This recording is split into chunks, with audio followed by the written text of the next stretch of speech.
Hey guys, welcome back to another episode of the Music Den. I'm your host Armando Venditti. Hoping you guys are having a good day and that you're looking after yourselves and one another. Today I am again joined by Mr. Jim Bricker. How you doing, Jim? Doing well, Armando. Happy to be here. Thanks for inviting me back. Always a pleasure to have you here. You add a lot to the channel and to the discussion overall. Ladies and gentlemen, today we are talking live albums. Okay. Now, uh, live albums, how can I put this diplomatically?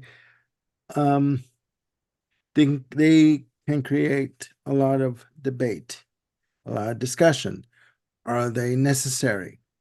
Are they an actual proper live representation of the artists that you are interested in and listening to? Live albums prior to the 70s were kind of looked at as kind of like the death knell because I mean they did not sell very well in the 60s. Um, and into the 70s, it started to pick up momentum.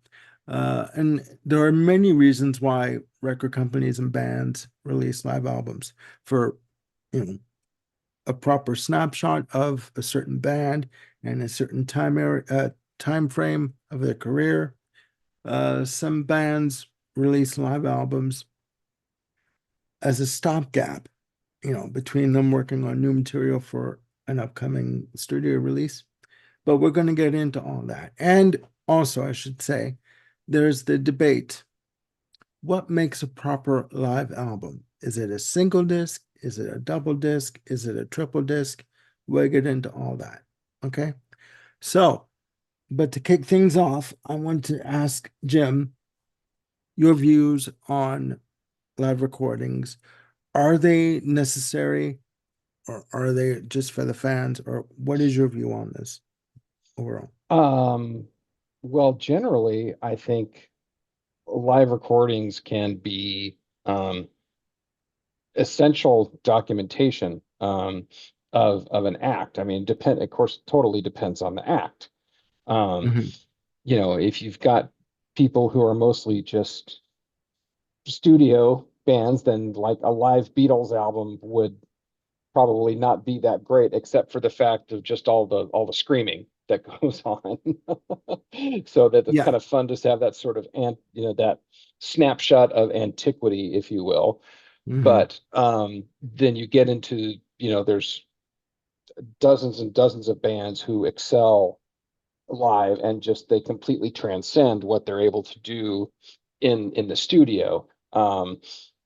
We were talking about Zappa before quite extensively. We talk about Fish, who basically, you know, every every night is a live album because they record everything, and they have been since the early '90s.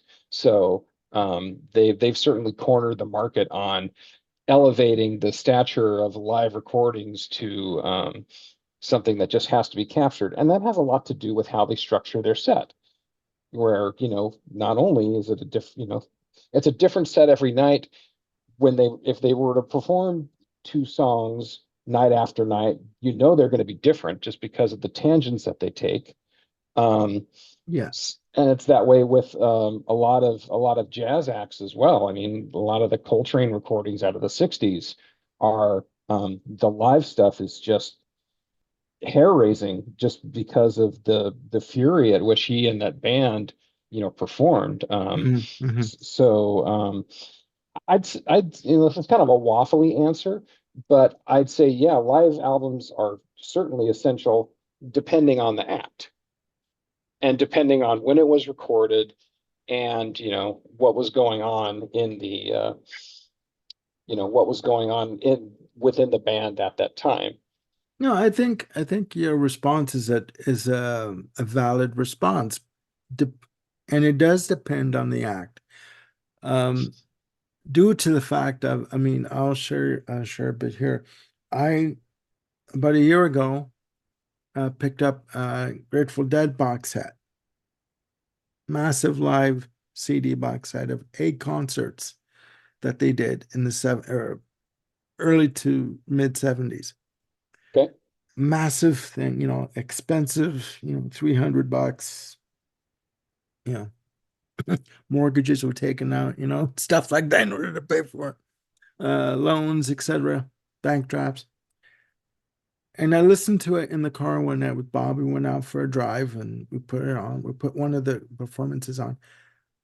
And bootleg doesn't even begin to describe it. I mean, you couldn't hear Jerry Garcia. Like he wasn't mic'd properly for this Hmm. performance, okay? So you would hear the guitar, you'd hear, the drums and the bass, the music play, but he sounded like he was coming out of a tin can. Okay. So I'm thinking, okay, and obviously that was just one performance out of the eight that were in the box set. But I'm thinking if you're going to go to this extent to put together a collection of concerts that you want the public to hear, Hmm. right, as part of your canon of Hmm. music, of performances, why would you not better um, scrutinize what you're going to put out and go through it with a Hmm. fine-tooth comb and Right. not put out a performance that is substandard in terms of the vocals and stuff? Because to me, and I'll get off my tangent in a sec. Uh, This whole show is a tangent, Armando. yeah, So yeah, I know. But to me, that's wasting, that's wasting a fan's money in terms of not giving the best of what you can give in terms of a box set collection, you well, know. and my response to that would be it depends on the fan. For something like the Grateful Dead, I mean, much like, the fish heads that are out there, they're Mhm. they're rabid. They're absolutely rabid. And there are people who are want, the complete run of shows from, the fall tour of 1977 or whatever. And I think to many people, they'll forgive whatever inefficiencies or poor quality there might be in the sound recording if it's um, if it's complete and if it's advertised as such, and if the price point is right. Okay. I mean, I understand that. I understand that. I mean, and then we'll get on another part of this topic. I, as a Queen fan, in the 90s, I purchased I think it was like an 8 CD box set called Opera Omnia. And it's all bootlegged, you know, Hmm. from 73 to like 86. Okay. And Extensive. as Okay. much Yeah. of a fan as I am of Queen, Hmm. it pissed me off to hear Hmm. Mustafa done with him with Freddie sounding like he was coming out of a megaphone. Do you know what I mean? Like Oh, sure. it was really, I mean, I understand the term rough in terms of a bootleg recording, Yeah. but this was rough. So and I mean, Right. I understood what I was getting into, being a fan and what I was getting into going into it, but I just thought, like it's like, okay, I spent all good money after, for this, and it's just it's like it's a letdown kind of a thing, right? I mean, Yeah. Yeah. and It's uh, such a mixed bag in the bootleg world. yeah. Because it totally depends on the hall that you're recording in, or the um and the what was I gonna say? Oh, and the skill of the person doing the recording, Hmm. and and the equipment that they have. Yeah. So those are two variables that are really, really hard to control. If you've got someone who knows their stuff and they're in a tiny room like a jazz club, you can get some beautiful sonics. And no, it's not going to be like it's recorded at um, a professional studio, but you can sort of forgive the audio defects because of that intimacy that you have in the recording. But it has to be done well. Obviously, if you're gonna have a bootleg of something that was recorded at the Enormo Dome, you're gonna you're probably gonna end up hearing mostly the slap back off the wall than you are, what's coming out of the speakers. So Yeah, exactly. Yeah. No, I got you. I got you. Well, let me ask you this. When did you get your first live album? my first live album, and I'm glad you asked me that just before we started so I can have a minute to think about it. Yeah. My first live album was probably Here and There by Elton John. So this would have been the Okay. original vinyl release, which had like whatever, 4 or 5 songs from New York that was recorded on one side, and then the flip side was another like 5 or 6 songs recorded in London. And so I got that when it came out. So that was like 77 or so. Um, So, and okay. that was 77. Yeah. that, yeah, and that was really fun. Obviously it was a lot of the stuff on there was different than on the album versions, Mm, but the studio versions, but it was really good nonetheless. I was very happy that in the era of CDs, that they took the opportunity to expand those shows greatly, so yeah. that basically you had like two CDs, both of which were like, I think they're pretty near 80 minutes a piece each. I mean, they're in the 70s of minutes, if I recall correctly. And you got other things on there, like when John Lennon sat in and they played a couple songs. Um, that Oh, was, that would be classic. Yeah. Yeah. yeah. Um, and it was neat because obviously those were recorded when Elton was in his kind of superstardom phase, but yet he always had a heart for like the older tunes and would reach back unapologetically and Hmm.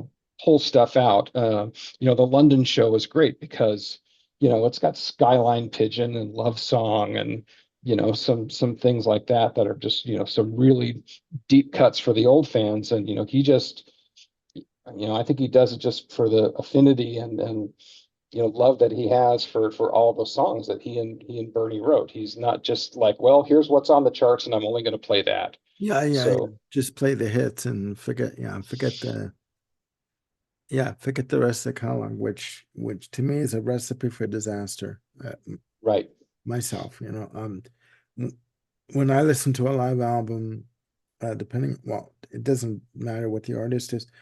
I'd like a good mix of, you know, the classic catalog mixed with what they're doing now, or if it's a show that they did back in the day, like say back in 75, Hmm. let's take um A Night at the Odeon, the Queen live album that came out in 2015, um, which was their Christmas show, for and which was on Granada TV in the UK, which they were celebrating the release of A Night at the Opera. That to me, is a fantastic example of a good balanced live album, because you have everything basically from the beginning, from 73 up to 75, like a good mix. And Yeah. sound wise, it's a fantastic snapshot in time as to where they were at that point. And they were on Hmm. the rise at that point. I mean, so yeah. And ladies and gentlemen, there's also a few albums that are pretty much duds in terms of a live album, uh, in in my opinion. But I mean, for me, my first live album that I actually owned proper was, in fact, Queen Live Killers on cassette. Um, someone, I was, I would have been 12, and someone at school, a teacher's assistant, gave it to me.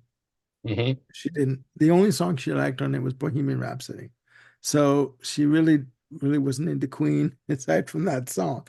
So it's like, oh, you're a fan. Oh my God, am I a fan? So she gave me the cassette and I took it home and listened to it. I swear, like, and I'm like, okay, this, not knowing my naivete, not knowing that it's a live recording, right? That it's not supposed to sound the way it does from the studio recording. I'm like, this doesn't Right. sound the same.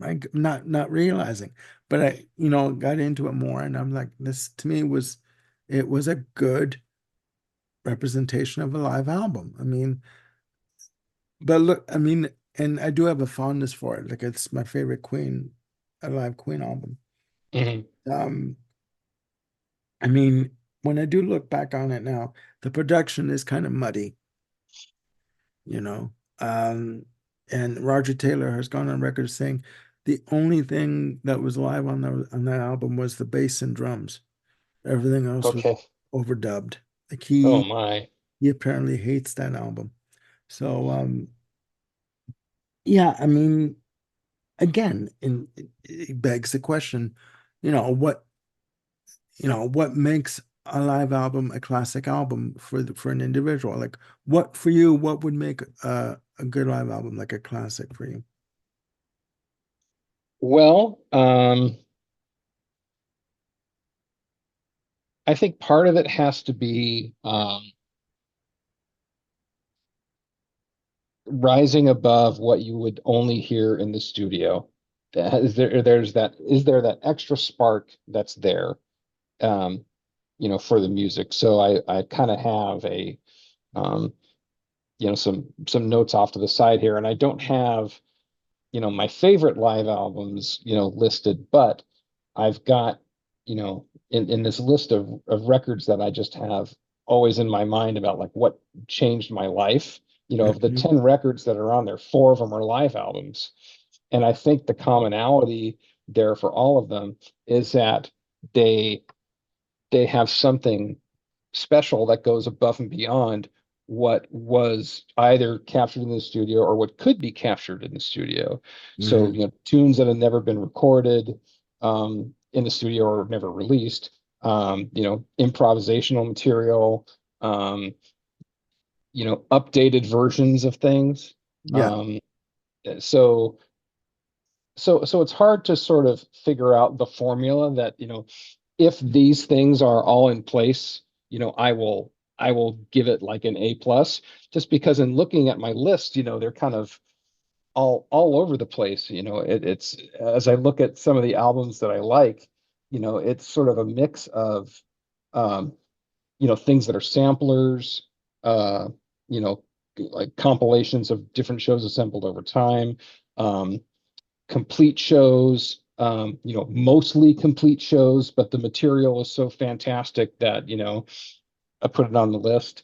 Um, it's, I don't know, it's hard to have a formula to me other than that sort of just transcendent nature of it, which is, I guess, one of the reasons why I've enjoyed live concerts so much is that, for something to really explode, it's got to be something above and beyond what's Mhm. um what's just on a record or what's just been rehearsed to death. Yeah. Yeah. Yeah. The Well, for me, like you just said, and I'm going to ask you about your list in a second. What makes Okay. an a live album, I guess, a classic album for me, or a good album, is that a band will take songs and sort of add another dimension to it, like another scope, another angle to the song, and sort of bring it to life in terms of like, again with Queen, with Now I'm Here, they would do a breakdown section where Freddie Mercury would do a call and response with the audience, Mm-hmm. you know, um, and which would give the band a break, and he could, interact with the audience, and then the band would come back in. Or where on Brighton Rock from Sheer Heart Attack, they would expand that to like a 13-minute piece where Brian May would go into this mammoth solo with the Echoplex, right? So he would do the Mm-hmm. he would be able to play harmony with himself, and then Roger Taylor would come in with a timpani section, and it just things like that add a different level to the recording and sort of elevate it for me, right? Mm-hmm. So on your list, you said that there were four albums that are live on your list, that albums that changed your life. what Yep. are one of those albums? You want the whole list or just one of them? Well, one or two. I mean, live albums that for you that I'm thinking King Crimson's on that list. That's what I'm thinking. Actually, no. Oh, okay. Um, Cool. All okay. right. I'm wrong. I'll tell you two that we've talked about. One is Pat Metheny Group Travels, Yeah, um, that's right. which over half of the album was brand new material, stuff that you had never heard before. Mhm. Um, the sound recording on it is just impeccable. Yes, it is. Yeah. There's definitive performances of at least two, you know, Metheny, standards, if you will, with Are You Going With Me and San Lorenzo. Um, Yeah. and then you've just got the extra color that the percussionist, Nana Vasconcelos, brings to everything. And it just really creates this full kind of, this full experience that's just, I think, really wonderful. Hmm. The second album that I'll mention is one for an episode that we recorded, but hasn't gone live at the time that we're recording this, which is the Genesis episode, and it's the album Seconds Out. Um, Again, for me, that's This is going to air after that, so don't worry about it. I mean, like, yeah, yeah. yeah. I got you. No, the Seconds out. yeah, the material on Seconds Out to me, especially the stuff from the Peter era, excuse me, Okay. just they just transcend it because they've all grown as musicians over the years, and so Mhm. their skills are sharper. Um, with David Henschel doing the production, the sonics are just a lot more crisp. Oh, The yeah. highs are higher and the lows are lower. I mean, those bass pedals just Y- cut right through your chest. Yeah. No, definitely. Definitely. Yeah. And Definitely. then just some of the unique things that you would get on there that you wouldn't get on the studio album, like the blending of Dance on a Volcano into Los Endos with the drum duet in the middle of it. The little medley of Lamb Lies Down on Broadway to the end of the musical box. Um, That's right. you know, fantastic stuff there. So, um, and there's an emotional, I will confess, there's an emotional attachment to me for that album too, because that was the album that opened my head to early era Genesis, kind of doing it in that fashion. So Yeah. that was a great stepping stone for me. Yeah. No, and I completely get that. And I want to thank you personally for opening my eyes even more to Seconds Out because obviously I have the box set, the live box set, and I've listened to it before and I've done, reviews on it, like, live album spotlight portion on it. But until you pointed out those, the production from David Henshaw, just so those little points that you mentioned, I when I listened to it again, I was like, okay, that's what he's talking about. I get it now. I get just it is so pristine Hmm. that album in terms of first of all, the track listing is spot on. I mean, Yeah. number one. Number two, Hmm. the production, again, pristine, very crisp, very clear, right? It Right. it is just textbook in terms of what a live album should sound like. And Right. again, when I listen, as much as I love Queen, when I go back and I love Live Killers, but when I compare the two, and it's like I'm you're going from here seconds out to like down here in terms of Hmm. production, because the production on Live Killers it is so it is muddy in some Yeah. spots, Right. right? And it's like my God, like for what could be, in terms of for what is in terms of seconds out to what they did with Live Killers. I mean, they could easily go back and I'm sure I know there's remastered versions of that album, but Hmm. it's just like I don't know, is it like squandering a chance to sort of or to sort of sorry, present a live album the way that you want it, the way that you think it should sound as the artist that did the album, like, um, Yeah. I mean, there are many variables here. And I do think that Seconds Out is textbook in what should be a live album in terms of the presentation, the production, the track Hmm. listing, the performance overall. It is just stellar. Like it is amazing. It is It is. amazing. It absolutely is jaw dropping. So I've got two questions to point back your way, or I'll say Go a ahead. point and a question. So Go ahead. I agree with you about Second Sap, the quality being pristine. What I don't want people to come away with this feeling like it's pristine to the point of like it has no life, like it has no energy, like No, it's no, no, no, so no. clean and so clear. Yeah, yeah, there's definitely not that. There is an energy to that recording, and the Yeah. fact that it sounds so beautiful is it's just the cherry on the sundae. It's Yeah, just no, no. fantastic. When I say pristine, I don't mean sterile. Like I don't mean that Right. that it's that sort of that it's dry. It doesn't sound dry or sterile at all. It sounds very much very full and rich in sound and Yeah. and and in its production. Um Yeah. One of my three favorite bands is Steely Dan. yeah. And when they finally did the live album, Alive in America that came out in 95, I think. Mhm. I was disappointed in kind of how sterile that sounded.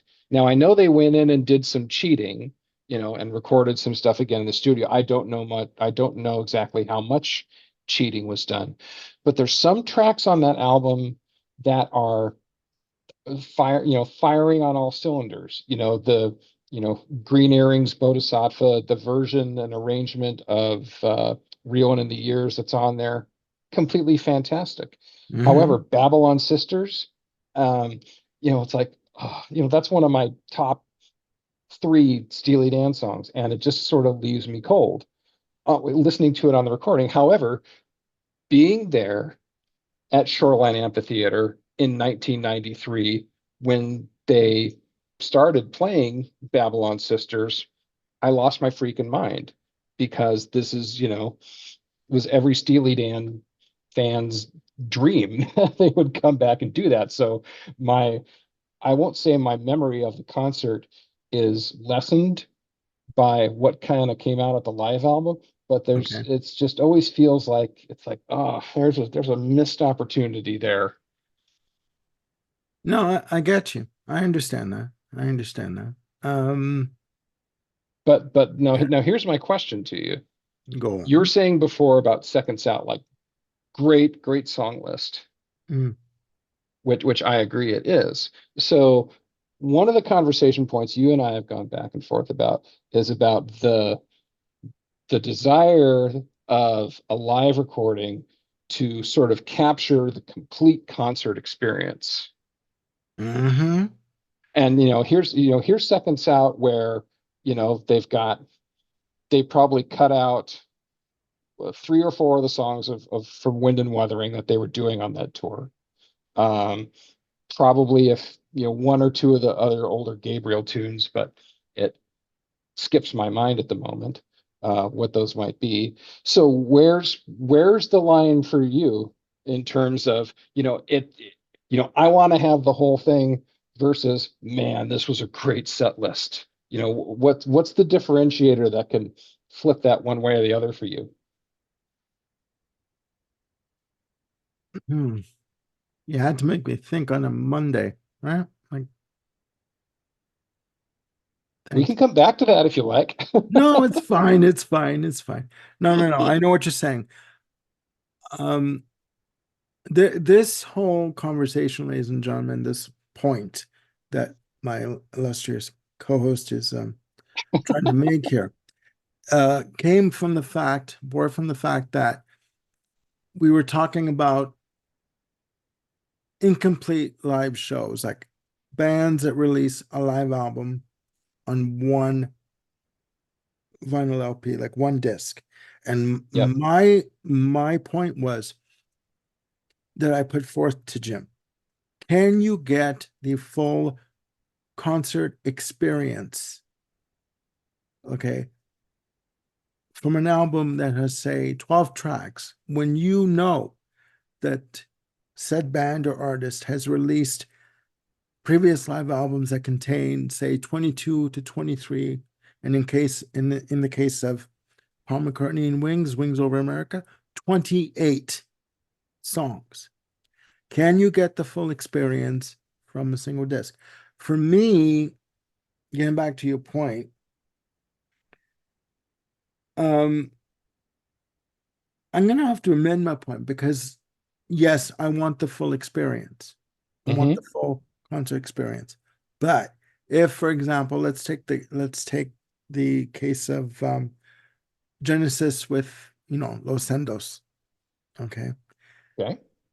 If throughout the tour they couldn't come up or find a proper or a good performance of Los Endos Hmm. and they need to leave it off, that's fine. You know what I mean? But if I get, maybe one song that's not there, or maybe two at the most, that's fine because I mean, you're not going to get a good performance every single night. Right. And do you know what I mean? But what I'm saying is, in the case of again, Genesis with three sides live, where Hmm. side four on the UK version remained in the UK. You know what I mean? It wasn't released internationally, where you get the Right. third side that was, you know, Paper Late, you know, I think it was what, Open Door, Evidence of Autumn, etc. Yep. Yeah. And then those tracks are floating in the ether somewhere, and you don't know about it until, say, 10 years or 20 years later, which I found out 10 years later about it, Hmm. 15 years later. Or, I just would, I'm at a point where if I buy a live album from an Hmm. artist, as I adjust my fat butt in the chair, forgive me, guys, I want, personally for me, the full show. I want to know, I Right. want to hear everything that happened on during that show, during that performance. Okay. Yeah. Whether it's a snippet here and there, that's fine. Okay. Hmm. But I want to hear what was performed on that tour. Right. Okay. Now, that doesn't mean that I want to hear, Phil Collins burping through the set, you know, or, like Jerry Garcia on those bootlegs where he's not standing at the mic or he's not mic'd properly. I want to hear a good performance of that show, of that Right. tour, you know. Right. Um, so I mean that's where I stand. I mean, Uh-huh. and Yeah, whether and I certainly get what you're saying, and I was trying to recall. It's like, okay, what's been my experience on like single disc live albums? And when I'm talking disc, I'm talking vinyl that really sort of sell a band short, and it's like really noticeable. For me, the the poster child of abominations in that category is the very first release of Stop Making Sense on vinyl, because the whole conceit around Stop Making Sense is that it was a concert film. It so was it was the entire talking thing, talking heads, stop making sense. talking heads, right? It Yeah. was the whole thing from beginning to end. And um, for everyone who saw that movie, I mean, their minds were blown for what a powerful live act Talking Heads was. And they come out with this 9 track, single LP that was just kind of weak. I mean, the song selections and the performances are fine, but there's this whole idea of you could have had gold, pure gold, if you had put it out, from the moment David Byrne is walking on stage with his beatbox to the end of the show after Cross-Eyed and Painless. If you had put that whole thing out on a double LP, it would have sold a gajillion, and it probably would have driven to people to see the movie even more. Okay. Okay, so that leads me to my next question. Are there live Okay. albums that lost the plot? Yeah. I mean, that's definitely one That's one, yeah. that lost the plot for me.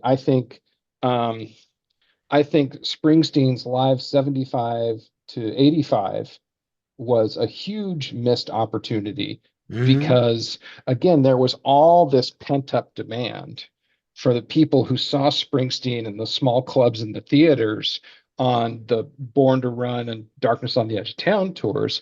Yeah, For the River and Born in the USA is when they were playing in the mega stadiums. yeah. And, as the crowds got bigger, it kind of had an I'll say an inverse effect on the quality of the music in some cases because you sort of lose that spontaneity, you lose that intimacy, and just talking about it from a three CD perspective as opposed to the five LP perspective. Um, CD1 to me that is just like flawless, absolutely flawless. Even with little edits here and there in the performances. I mean, I get why they did it, and it still works Hmm. all the way through. But it's like discs 2 and 3. I it just leaves me cold. Even the version of the river that's on there, it's nice, and it's got this great heartfelt preamble of a story that Bruce has in front of it. But I've heard it once. I don't really need to hear that again. So, that's Okay. one that sort of lost the plot for me. I mean, we talked about Three Sides Live before. To me, the big miss there is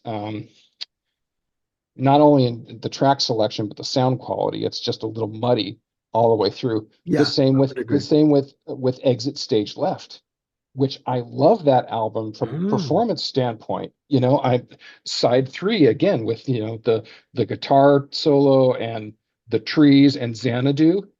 From a performance standpoint, you don't get much better than that. But the sound quality, it's like, oh, Yeah, I would couldn't. agree. I would agree. I would agree. Um, With Exit Stage Left, I have that. Yeah, I there's a definite difference between Exit Stage Left and you go back 5 years to All the World's a Stage. mhm. That was recorded at Massey Hall in Toronto in '76. Um, that album to me is gold because it's polished, but at the same time, it is a raw rock Yeah, performance. It is yeah. guitar galore. It is it is Rush on the rise, you Hmm. know, and even the preamble after where they're walking out the back door of Massey Hall, like that the effect of them walking out and slamming the door and oh, it was a good show, it was a good show. But I mean, to me, that is perfection in terms of a live album for Rush. That is, but there's a definite difference between All the World the Stage and Exit Stage Left, and even they will say, the band themselves, Rush will say, Geddy Lee has said, looking back on the performances and the production we did, we tried to be too perfect. Hmm. We tried to clean it up too much because there's not a lot of give and take between the audience, and there's a lot of fade outs and fade ins in terms of it's not one continual play. It's a lot Right. of stop and go, stop and go. And for me, I've been to like some like 50 shows, right? There's no stop and go at a live concert. No. Everything is just 100 miles an hour, and to me that's what it should be for um for a live album. I mean, Sure. um, and I don't know, there are just yeah, there are some albums that to me have, to answer my own question, that have lost the plot. Like again, let's look at Live Killers. Hmm. No, sorry, Live Magic, from Queen, 1987. Uh, single disc, vinyl release, 15 songs. This was recorded on the Magic Tour at Wembley Stadium. Um, truncated versions of Tie Your Mother Down, where they remove entire verses and they go from the first verse to the guitar break, guitar solo, and then they go to the end. They removed the entire operatic section from Bohemian Rhapsody on side two. It's pretty Okay. unforgivable. I could have put a fist through a plate glass window. I'm like, what are you doing? What, you know what I mean? There's, there's as good as it is, there's no life to it. It's a very sterile sounding performance to me. Hmm. And they re-released the album, they remixed it, remastered it, and put it out in 92, live from Wembley as a double disc where the entire show is presented to you. Hmm. They even do a acoustic set with Hello Mary Lou and songs like that. So to me, that is a much more superior performance. With I'm sorry, I go back. They also put in the operatic section to Bohemian Rhapsody. They corrected the Okay. mistake. So Okay. it's a complete show from start to finish, right? It has Right. beginning, a middle, and an ending. To me, that is what a show should be when you go to a concert. Right. You strap yourself in and you go for the ride, okay? And there are Hmm. no stops until they're ready to say, okay, we're done. Have a good night. Thank you for coming. The stage explodes and then they're off the stage. Do you There know you what I go. mean? So that has this, that is another category of albums that I have written down here. Live albums that were better, like the nth time around. Yeah, It's like they finally got it right. So to go back to try to set the record right for my Stop Making Sense rant, they did do a CD um, release and expansion that has almost all the tracks. There's slight edits in there, okay. which bother the Stop Making Sense purists like me who are out there. So apparently later on in this year, 2024, they are going to put out the whole show. They're gonna do it like unedited. It'll be on two CDs, so proper space for everything to happen. So I'm looking forward to getting that. Um, I might I even get think, that. oh, it's you will it will make you get up and dance. At least I hope it makes you get up and dance.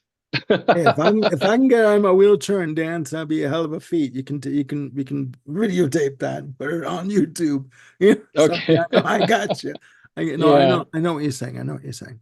right. What you're I saying. think better the nth time around, Bowie's Stage album, which was from the Station to Yeah. no, not Station to Station tour. Uh It was from the Maybe it was the Heroes tour with Adrian. yeah, with Adrian Belew. Yes, I Yeah. have many versions of that concert. Yeah. And then like from a real completist, well, one more. Who Live at Leeds, when they took it from just the single to, the single LP to a single disc, that was great because you had all of the first set of them just being maximum R&B. Frankly, I think it went too far when they added the Tommy set. You probably really didn't need, you know, the second half of that, but that's Oh, my opinion. okay. No, because you see, I think that's a fact. I There you go again. For me, if I know that there's a live performance of Tommy done on Valentine's Day, 1970, Hmm. I want to know, I want to hear it. And I have that double disc of Live at Leeds, Right. the first disc being, Heaven and Hell and and the second disc being all of I think 20 out of the 21 songs from Tommy or 24. So Yeah. you know, I want to know that that was performed that start again, I need my tea. That's what was performed that night. So Right. I'd like Right. to know. But Then to like to me, the maximum R&B side and the Tommy side, they're so incongruous because Tommy is so different than what was going on with side one that you could almost put out, like two separate live albums. Hmm. And if you wanted them both, great, you can buy them both. It just feels like putting them together in one set kind of dilutes the power of it somehow. Okay. And you know, I'm just sort of free forming off the top of my head here. I haven't really thought about this in any detail whatsoever. But again, Tommy is it's so highly composed, and it's Hmm. so for the most part by the numbers, if you'll excuse the Who joke there. Yeah, Um, it's the complete opposite of just the raw, unbridled fury of what they were doing on side one. I get it. I get it. I understand. But I know for some acts, you get two sides of the same coin and it works. But for me, there was just an instance of not not really working for for me. Okay. Well, Um, you see, for me, I think that both discs together work. If that was a part of the actual performance that night, I sure. again, yeah, being the purist in me is saying, "Give me what you've got." You know what I mean? So Right. I get that. I get that. I mean, let's look at another example. Santana Lotus. Okay. Okay, fantastic. Album, um, triple album, a vinyl album, released in '74, recorded in Japan. Released originally in '74 for the Japanese market, was not released until 1991 in North America on CD Hmm. as a double disc. Then we find out that there is a triple disc version. Okay. Um, Now, I actually have the triple disc version Hmm. on CD. I also have the triple LP version that was remastered that I paid an arm and a leg and a torso for. Okay. And I mean, but to me, I it was worth it because I have the entire performance of the show, right? Sure. There's nothing left that's been left, nothing that's been left on the cutting room floor kind of thing. Everything has been put in. Uh, Hmm. have you listened to that album and what do you think of that album? Like, do you know? Obviously, you would. I have listened to Lotus once. Okay. And it's not that I didn't revisit it because I didn't like it. I mean, that's kind of you know, the Santana that's in my wheelhouse, that whole expansive, jam band, jazz fusion type of Santana. It's like, all right, that speaks to me. Yeah. Uh, so it's not that I haven't listened to it because I haven't wanted to. It's just time. Okay. Okay. Well, because I bought it and I told Bob, well, we have to listen to this in the car. Like I asked him, can we, because we were going somewhere. I go, sure, sure, sure.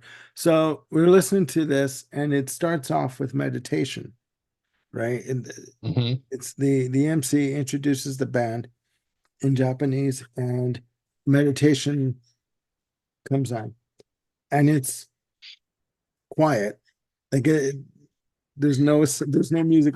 And Bob at one point says, "Is this fucking going to start or what?" Like he's swearing, like well, what is this? And then it goes into and then the music starts. He goes, oh, "Okay, okay, I get it now." No, but it's a good album. It's a good, again, another good snapshot of this band who, at this point, Greg Raleigh had left Hmm. to form Journey with Neil Sean.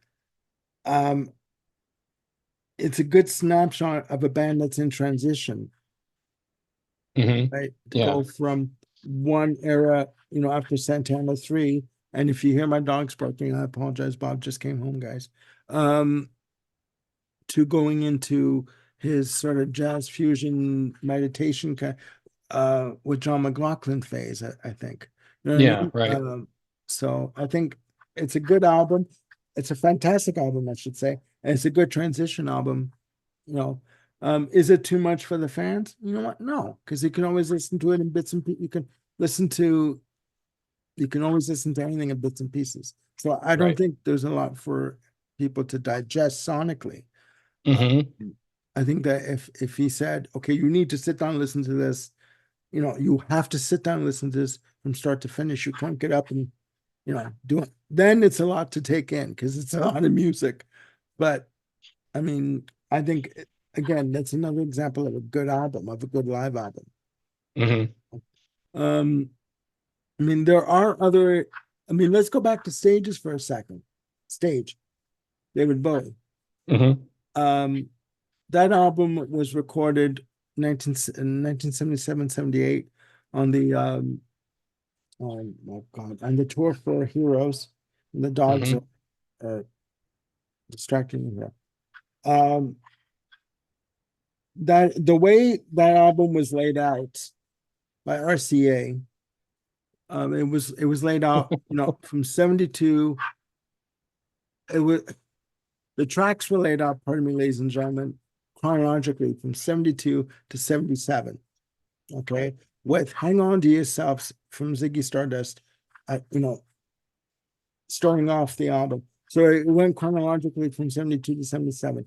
When it was re-released multiple times, eventually you got the full set list as it was performed in 1978, where Right. they started out with Wartsawa, Hmm. from Low, right? I love that. For me, I personally love the way it is now with, the way it was originally intended to be released. You know, Okay. I love the fact that it goes from 77 to, like all over the place because it Right. it maintains the integrity of what he wanted to do live. Well, yeah, it's the show, the way he wanted to present it on Yeah, stage. it's the show. Yeah, Yeah. right. It has since been released yet again in 2018, called under the title of Welcome to the Blackout. And that was recorded in June of 78 at Earl's Court. And I gotta tell you, there's minor differences here and there in terms of the recording, like in terms of the song, of Hmm. the performances of the song. But I really haven't listened to it since it came out. So I mean, Right. there begs a question. Also, another question: how much is enough? How many different versions of the same performances do you need from a tour? Yeah, that's very fair. And that's what differentiates a band like Fish or the Grateful Dead from someone like Bowie, who, even though he had, it's an awesome performer, his stage sets are, very, the set lists are very well conceived and there's a lot there for the fans, but it's not like they're gonna break off from Life on Mars and go into to changes one night, and the next night they'll go from Life on Mars into Station to Station with an extended Adrian Belew wacko introduction on his guitar. Yeah, Um, so yeah, it doesn't. That's that kind of copy and paste thing from night to night to night yeah, that I yeah, know and exists, and but yeah, yeah, and it's yeah, got to be said too, when the show starts on the Welcome to the Blackout album. um, you hear Bowie says, you hear Bowie say, sorry, this is last night's show, folks. Hope you enjoy it, because it was the second night performance of that show. So okay. he's basically performing what was done the night before, right? So say hello, Bob. Hello, Bob. There we go. Um, Hello, Bob. so yeah, I mean, again, it does beg the question, how much is enough? Like how Right. many different releases do you need of the same tour over and over again? I think they were trying to, with the Bowie example, I think they were trying to release the definitive version of that tour, like of those shows. I think Hmm. they could have stuck with stage, like Probably. from 2005 when it was Hmm. released on Ryko. So, but again, going back to my other question, can you get a full concert experience with one disc, with one album, like a single disc release? Yeah, maybe. and I'll say maybe Okay. with some qualifiers. Okay. So Okay. um, we were talking about King Crimson USA before. Now, Yeah. in a lot of those tours, King Crimson was either the headline act in which they would play like a 75 to 90-minute set, or they were an opener, believe it or not. And, in their opening set, it could be like 45 minutes to an hour. So it's possible that, something as a single disc could have represented, their entire performance. If you look back at jazz acts from the 60s, they would do, they might do 3 sets a night at the Village Vanguard, and you've got different audiences for each set. If you count a set as a performance, there are recordings out there you know of the full performance that are on one disc, one LP. Um, Pretty sure that's that way for Miles and Coltrane and Bill Evans, but if there are more learned people out there, please correct me. Um, so it's possible, but it's unlikely. Certainly, as you get into the 70s, where live albums really started to take off, and then you would have bands routinely who would play 2-hour shows. I mean, there's no way you're getting a real good representation on one LP's release. Yeah. Yeah. And no, it's true. And yeah, because you were talking about you just mentioned the 70s and how, bands like Led Zeppelin would do, these lengthy shows. I mean, there's a story about George Harrison. He wanted to see Zeppelin live. So Hmm. we got in touch with Peter Grant, their manager, and he wanted to come see them at a show. He says, I can get you tickets anytime you want to come. And he says, okay, well, like, is there any intermission? He goes, no, it's your standard 2.5 hour show. And Harrison's like, 2.5 hours. He's like, yeah, why is this? Because holy shit, when we started out, we were only given 25 minutes. Get on stage, do the hits, and get off.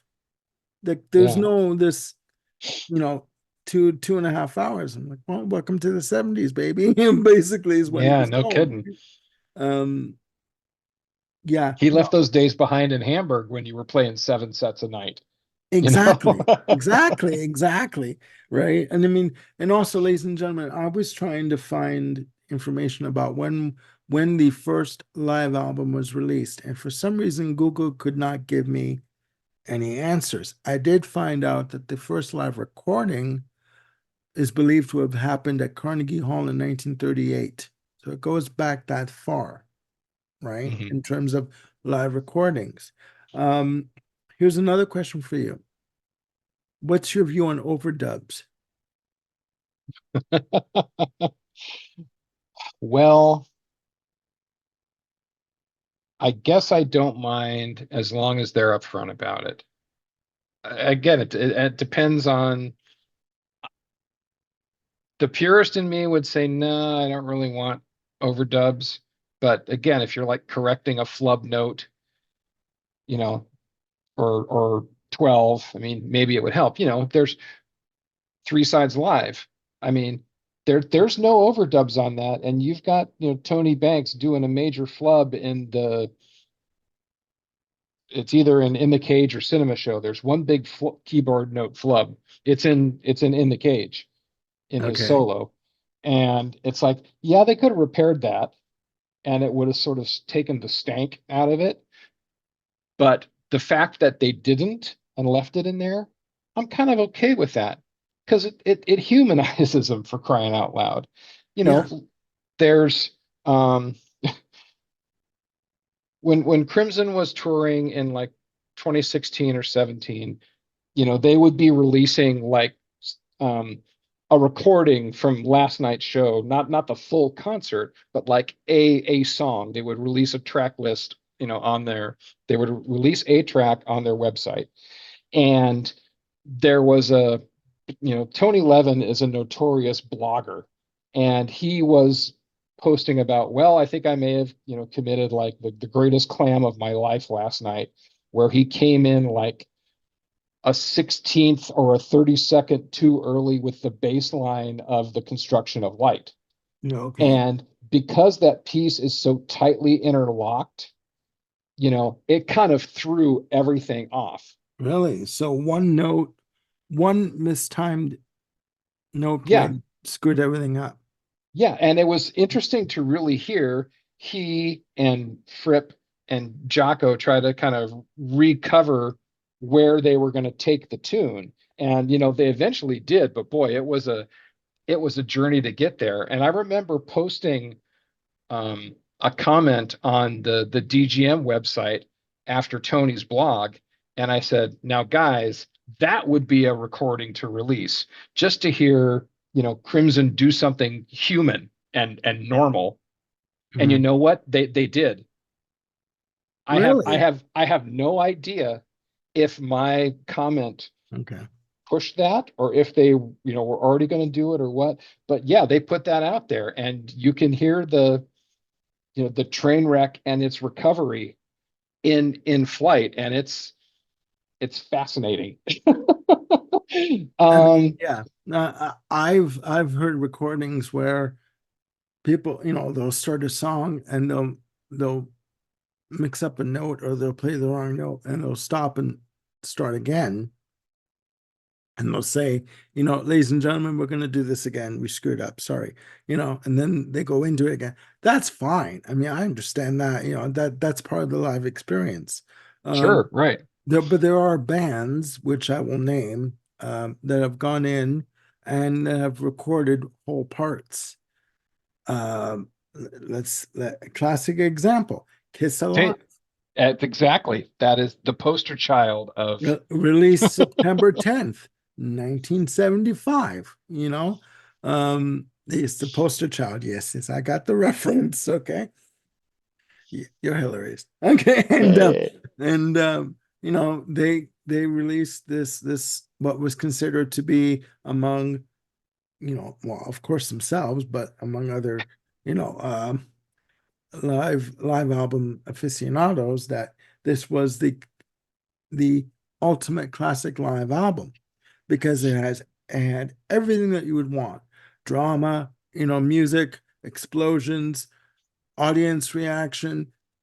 Come 2003, on one of the VH1's uh, specials on US network television, and comes out that yes, they went in and re-recorded some parts, not some parts, major parts, entire yes, entire songs that were right, vocal sections that were re-recorded, bass parts that were flubbed on the night of, because Gene Simmons kept jumping around and bumping his bass mic, like his audio mic, sorry, for singing. Um, and people were like, no, no, no, no, no, that was totally live. It wasn't. It right. was like, I mean, so you know what I mean? And even the audience reaction was hyped in. Like Eddie Kramer Oh, produced it.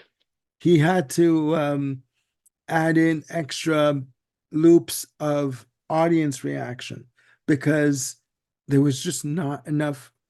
You couldn't hear them. So the reason why you feel like, and I'll admit it, I love that album. I mean, you're sitting there like as a kid listening to it, and you're like, okay, you're immersed in the show, but yeah, that's not real. It was all fabricated. yeah, yeah. Okay. So it was like, and people were like, when they said to them off camera, look, that was overdubbed. People were like, you're fucking kidding me. That was overdubbed. And they look at the camera, you motherfuckers, like you lied to us. They lied to people for like years, Decades, yeah. decades, and then they came clean. No, some of it had to be cleaned up and redone because we were making mistakes, right? So again, when is a live album, like a, a, a live authentic representation of the band in concert, right? So, so yeah. So I have a few of them. Okay, I've got like a half a dozen examples of what I think are complete, you know, the warts and all performance. please Um, do go right ahead. so Derek Trucks band live at the Georgia Theater. Now, if you don't know who Derek Trucks is, first of all, he's half of now currently the Tedeschi Trucks band. So his wife is Susan Tedeschi, the blues singer and Okay, guitarist. okay, Um, Derek Trucks is the heir apparent of Duane Allman. I mean, it's that style of playing and that fluidity and that okay. insanity. So 2003, it's just his band, one night in Georgia, and they're just killing it. So it's a warts and all performance all over the place in blues, rock, jazz, world, soul. I mean, it's outstanding, completely outstanding record. Um, there's two, you got to put Keith Jarrett in that list because Keith, Yeah, obviously the Colm concert, um, uh, Bremen, Lausanne collection, both on ECM. You've got the six CD trio at the Blue Note. Um, Definitely, it's complete and it's warts and all. Um, Zappa Roxy performances, which we talked about, is yeah, definitely the warts and all version of that. yeah. And we, Um, ladies and gentlemen, just to cut in for a sec, we don't mean Roxy and elsewhere. We mean right, the Roxy performances, the 7 disc right, box absolutely. set. Um, Springsteen in London, 1975 I was have that. yeah, that was originally released as part of the Born to Run 30th, but then they put it out separately after that. Mhm, mhm. Another great show.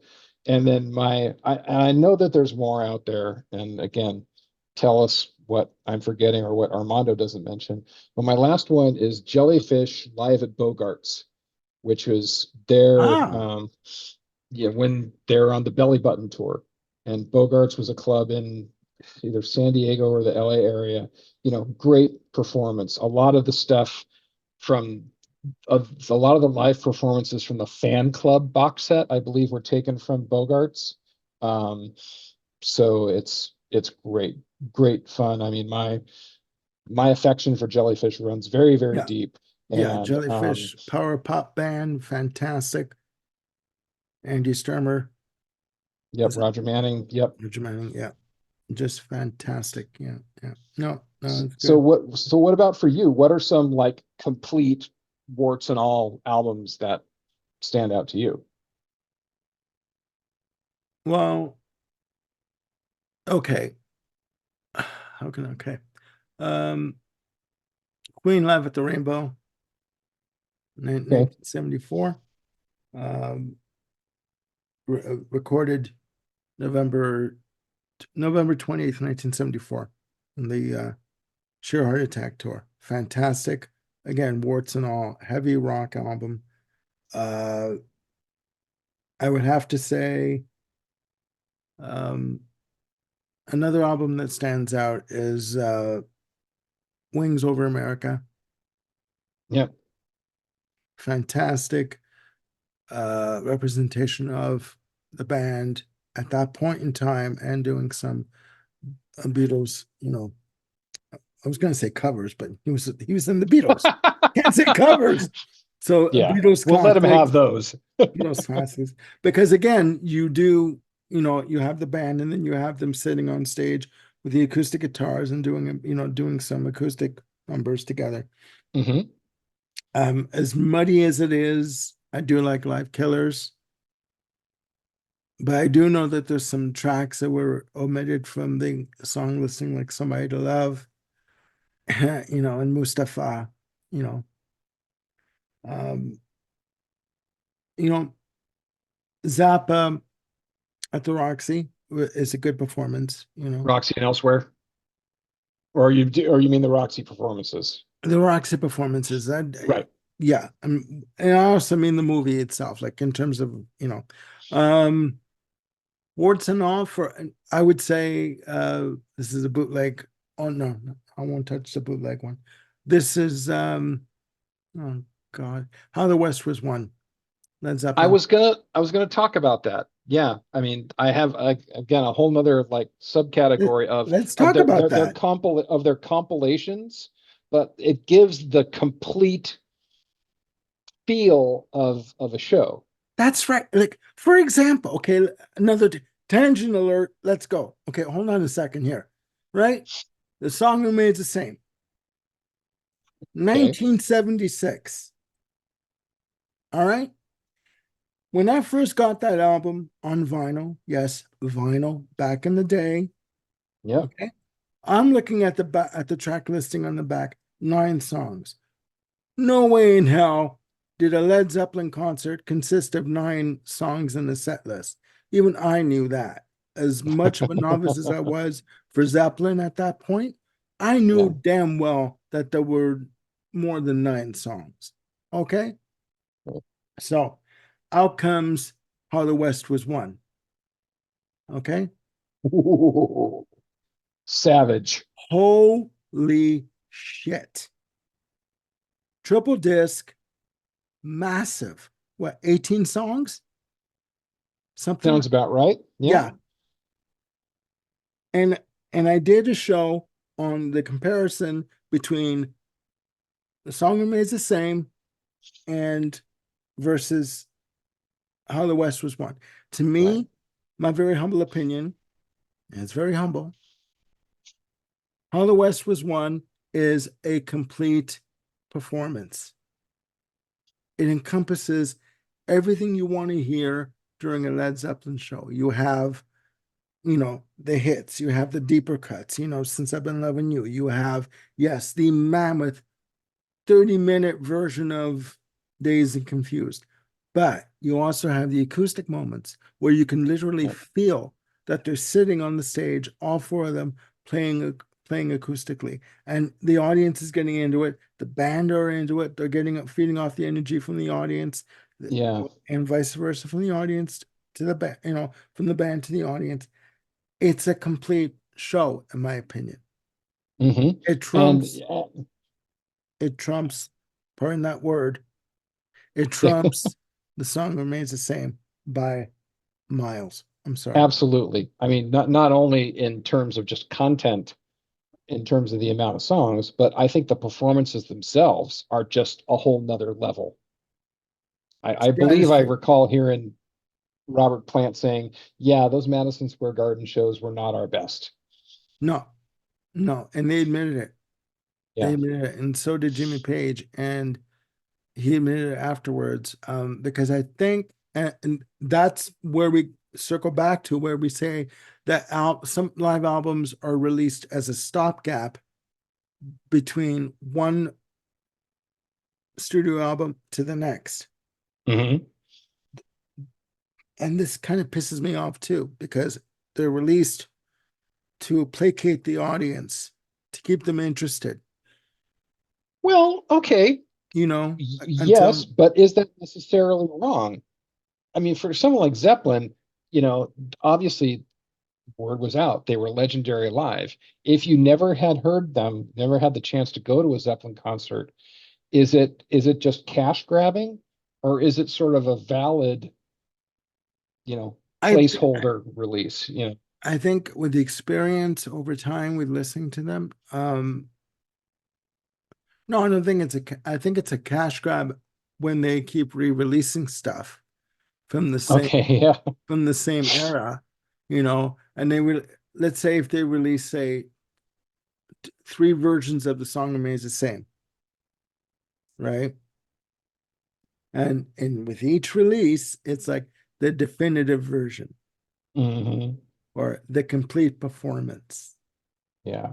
you know, or my favorite term, the platinum performance, or whatever like that, whatever word you want to use to describe it being the ultimate performance. It's like, Exactly. what the hell? I mean, give me the performance once and for all, Right. Done. You know what I mean? I'll pay the money, but just tell me what it is. Like, be honest with us. Like, Yeah. you know what I mean? You don't need to release an album 10 flipping times, you know, I mean, in terms of say 5 times in order to maximize your return because people are going to buy it no matter what. If they're a fan, they're going to buy it, you know. Yeah. Right. But, you know, that's my very humble opinion, right? I'm just a fan, you know. Um, I don't know. I mean, and to answer my own question in terms of getting back to, you know, can you get full concert experience with a single live album? Oh, No, we're back to that. Okay. no, just for no, because I asked you the question, but I never answered it. I really don't think you can. I Uh-huh. really don't think Right. you can. I really think you need, you know, I think you need a double live album to get the entire, or at least say 95% of what was put out or what was Hmm. performed that night in order to get the Hmm. full experience, you know. Right. You don't get the full experience, but let me give you an example of where I think you get a, I'll say, um, sorry while I stumble to find the words, No, it's where fine. where the musician's intent is completely and fully realized on a Okay. live album one disc. So let me give you the example here. Billy Joel Songs in the Attic. Okay. Okay, so it was released on the so it was the album after Glass Houses. So it was from the Glass Houses tour. Okay. By this point, you know, Billy Joel had had The Stranger, 52nd Street, Glass Houses. You know, he was becoming a household name on the strength of those records. He was on But the there road. was, Yeah.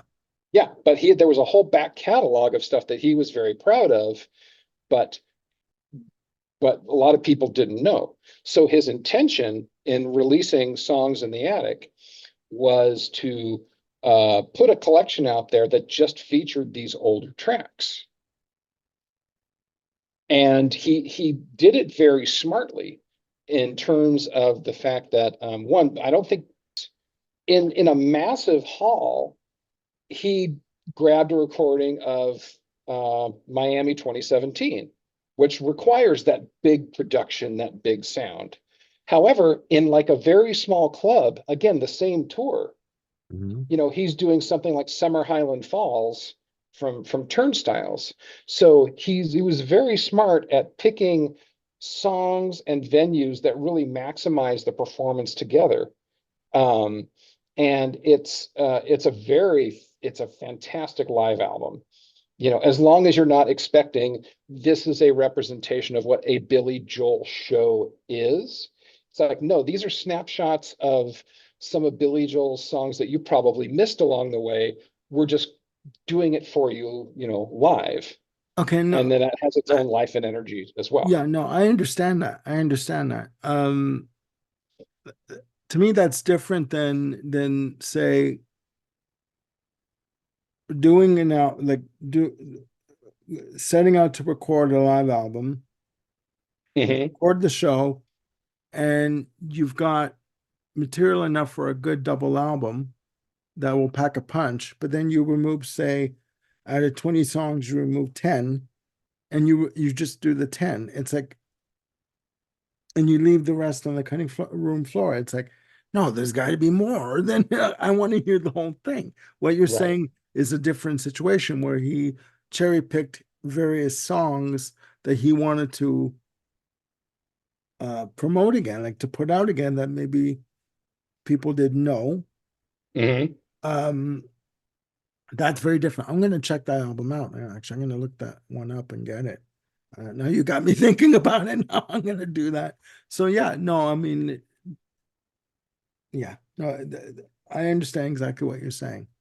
Understand Right. exactly what So you're I think saying. it just kind of there's all kinds of facets to live albums. You know, some are just commercial grabs by the record company. Some are like opportunities, you know, it's like lightning in a bottle opportunities that they grabbed. You know, that's how Frampton Comes Alive came about. I Yeah, mean, they heard the tapes and they're like, oh my gosh, you know, we could do, you know, the original intent was just to do a single album. but the material was so strong. And they ended up doing like a couple of other dates down in LA just to get some more recordings of some newer songs.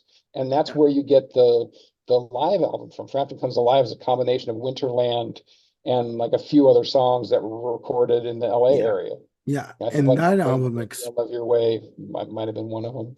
yeah, yeah, and that album exploded. It Oh, for exploded. good reason. Like, What a performance. Good yeah, Lord. yeah, yeah. You see, I haven't heard that album since I was like 7. Hmm. Like my brother-in-law at the time loaned it like to my sister to, well, they were dating at the time, so he loaned it to her to let me listen to it. And Hmm. what does a 7-year-old know about a live album in terms of like, the Jack. exactly, right? Jack shit. But I Yeah. mean, I do remember hearing "Baby, I Love You Way" and "Do You Feel Like We Feel," or "Do You Feel Like How I Feel?"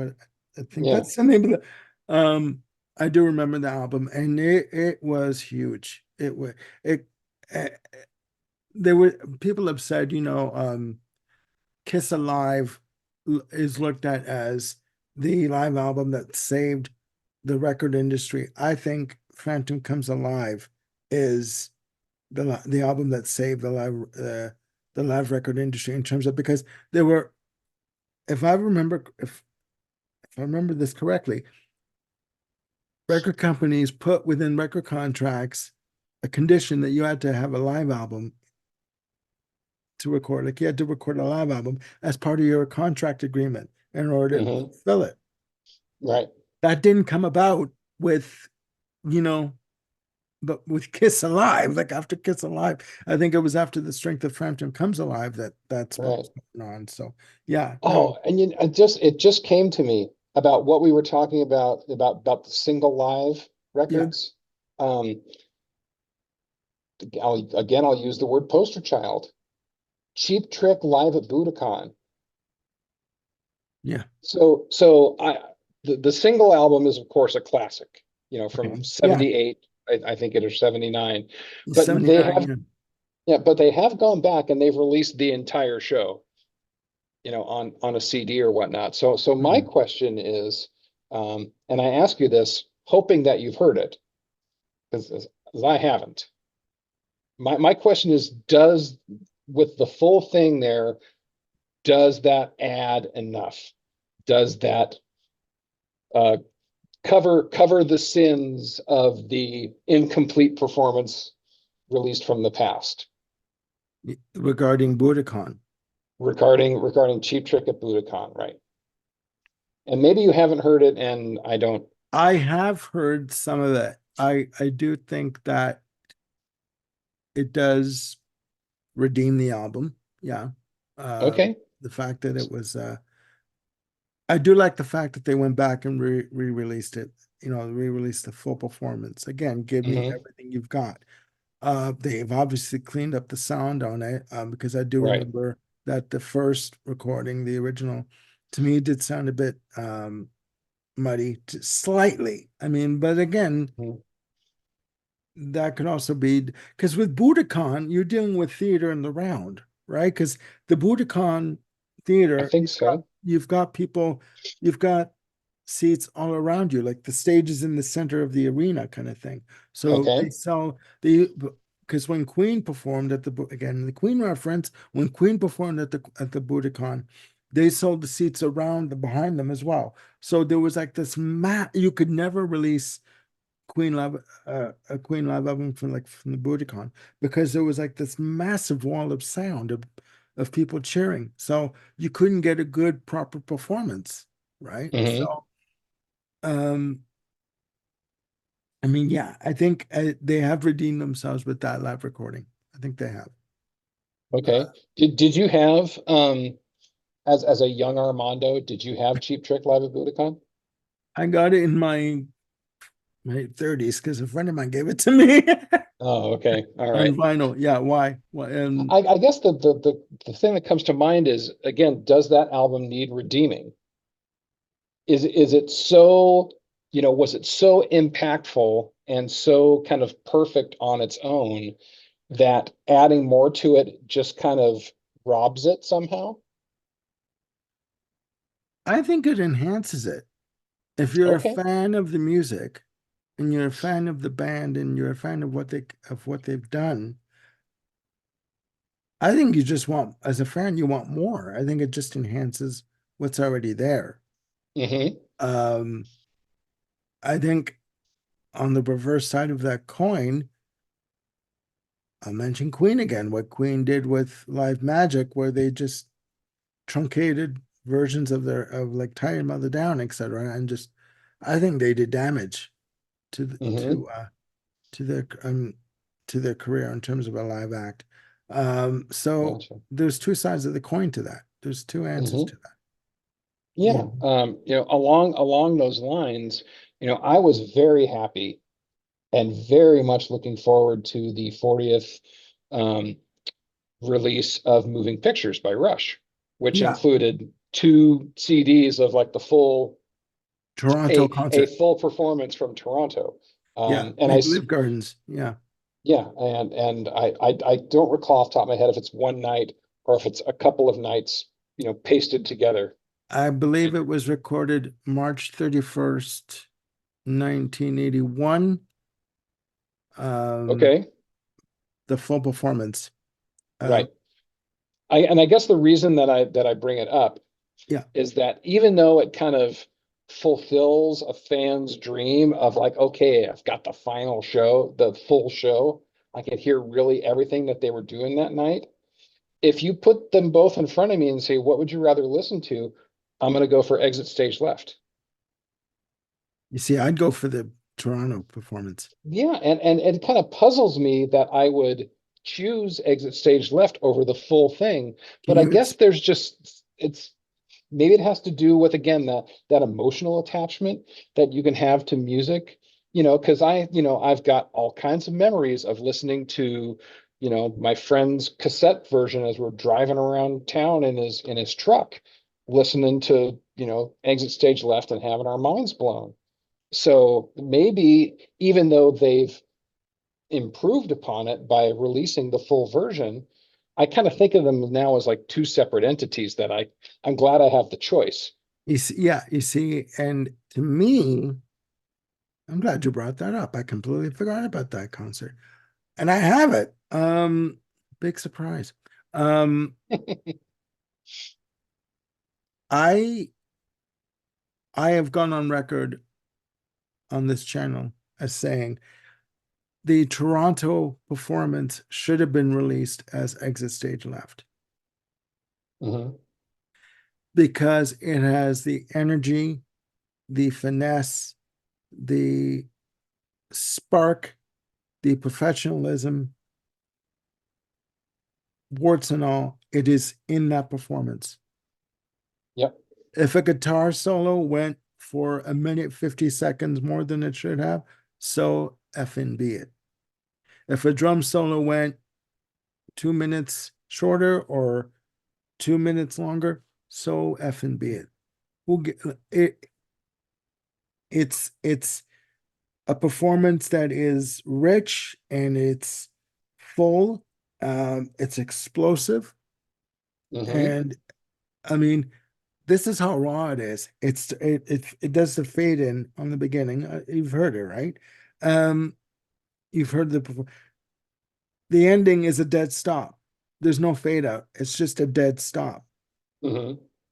So, I mean, obviously they could obviously fade it out on on the ending there, but it is what it is. It's the full show.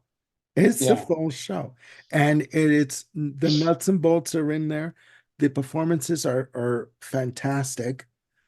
Um, Neil Peart is at the top of his game, in my very humble Oh yeah. opinion. Yeah. You know, and so are Geddy Lee and Alex Lifeson. I mean, it's just amazing. They again lost opportunity. That could have been Exit Stage Left Could have been. because for the band themselves to say years later, we lost the plot on that one, right? Did they say that with Exit Stage Left? They said that that album is too perfect. Huh. We set out to make the perfect live album, and there is something missing. They said there's not a lot of audience response. There's a lot of fade outs, like fade in and fade outs in terms of between tracks. It's Right. banded. The tracks are banded, so you have an intro and then Right. a fade out. And I thought that was just simply because they were taking things out of order from how they were performed, and their editorial choice was to mix, pot down and pot back up again. I think that's part of it. That's part of it, but I also think a part of it too is the fact that they wanted the album to be perfect and they went too far left Hmm. instead of going right. Instead of staying in the middle of the road, they went over one lane too far than they should have. Do you know what I mean?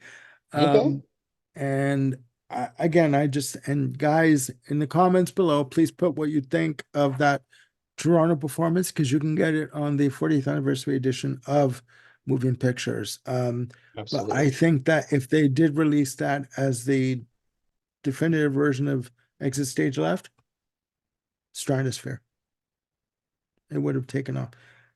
Obviously, it took off because they were riding on the success of Moving Pictures. But I just think that, my God, I mean, just listening to it, it is amazing. It is amazing. Hmm. I would put it, Absolutely. I'd put it up there with Seconds Out.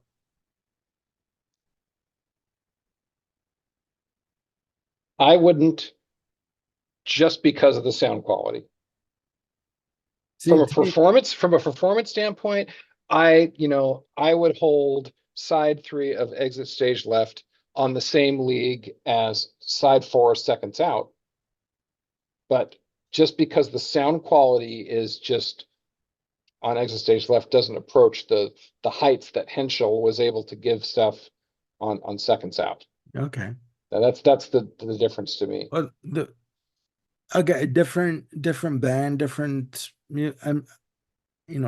approach to playing. But I'm just saying the energy level on the Toronto concert for the Exit Stage Moving Pictures tour. Sorry, I think that whole, I will put that up against Seconds Out.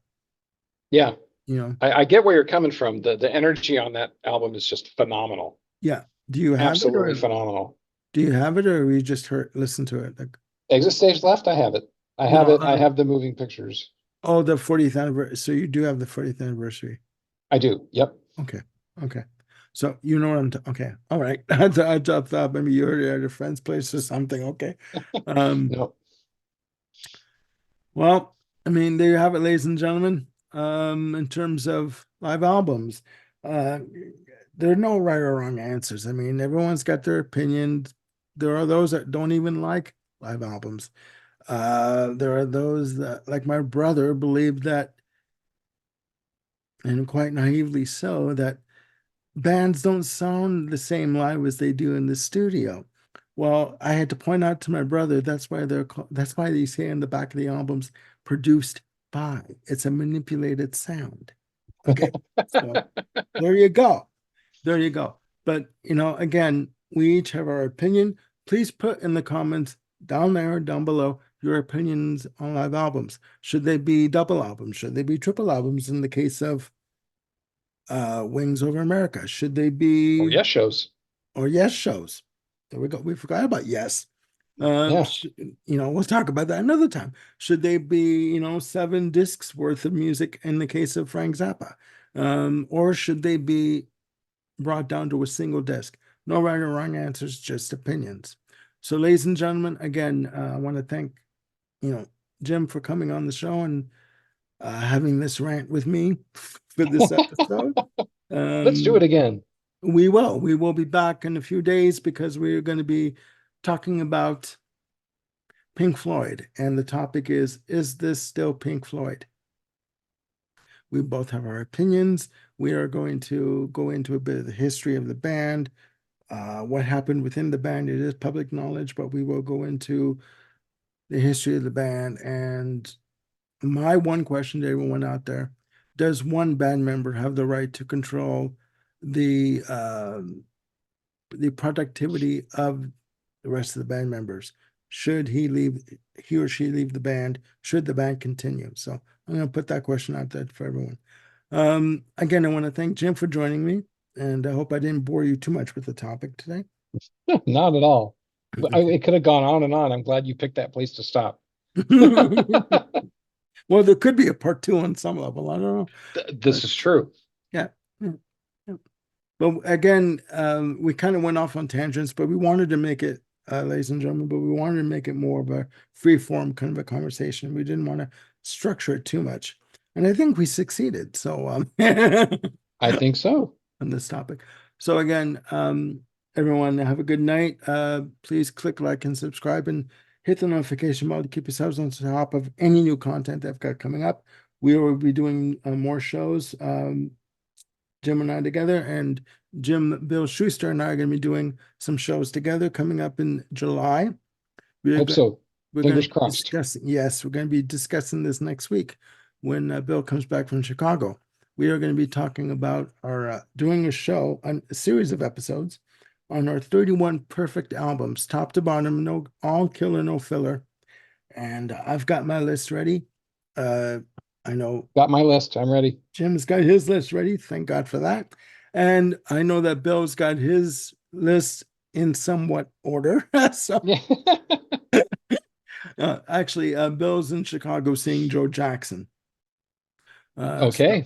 so we're gonna, and actually, Bill Schuster and I are gonna be doing a concert review of the show for the channel. So that's Nice. coming up. That's coming up, and Bill's wife Stacy's gonna come on the show for that. So again, ladies and gentlemen, please look after yourselves and one another. Armando Venditti, sorry, signing off, and we'll see you soon with another video. Bye for now.